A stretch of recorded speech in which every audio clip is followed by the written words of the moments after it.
La Genèse, chapitre 8.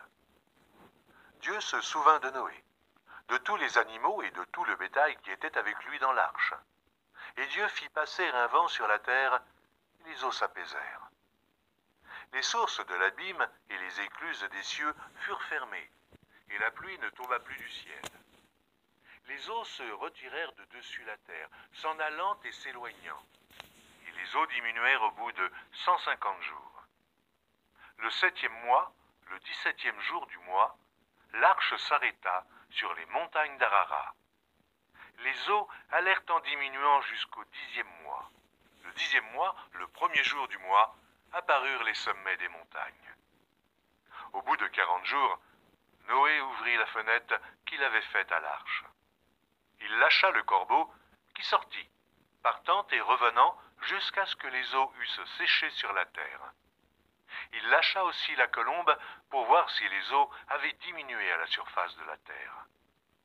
Mais la colombe ne trouva aucun lieu pour poser la plante de son pied, et elle revint à lui dans l'arche, car il y avait des eaux à la surface de toute la terre. Il avança la main, la prit, et la fit rentrer auprès de lui dans l'arche. Il attendit encore 7 autres jours, et il lâcha de nouveau la colombe hors de l'arche. La colombe revint à lui sur le soir, et voici, une feuille d'olivier arrachée était dans son bec. Noé connut ainsi que les eaux avaient diminué sur la terre. Il attendit encore 7 autres jours, et il lâcha la colombe, mais elle ne revint plus à lui. L'an 601, le 1er mois, le 1er jour du mois, les eaux avaient séché sur la terre. Noé ôta la couverture de l'arche. Il regarda et, voici, la surface de la terre avait séché. Le 2e mois, le 27e jour du mois, la terre fut sèche.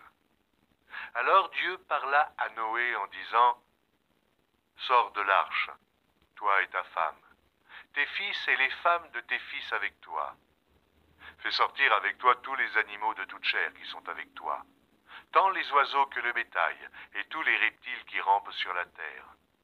Qu'ils se répandent sur la terre, qu'ils soient féconds, et multiplient sur la terre. » Et Noé sortit, avec ses fils, sa femme, et les femmes de ses fils. Tous les animaux, tous les reptiles, tous les oiseaux, tout ce qui se meut sur la terre selon leur espèce, sortirent de l'arche. Noé bâtit un autel à l'Éternel. Il prit de toutes les bêtes pures et de tous les oiseaux purs, et il offrit des holocaustes sur l'autel. L'Éternel sentit une odeur agréable, et l'Éternel dit en son cœur, « Je ne maudirai plus la terre à cause de l'homme, parce que les pensées du cœur de l'homme sont mauvaises dès sa jeunesse. Et je ne frapperai plus tout ce qui est vivant comme je l'ai fait. Tant que la terre subsistera, les semailles et la moisson, le froid et la chaleur, l'été et l'hiver, le jour et la nuit ne cesseront point.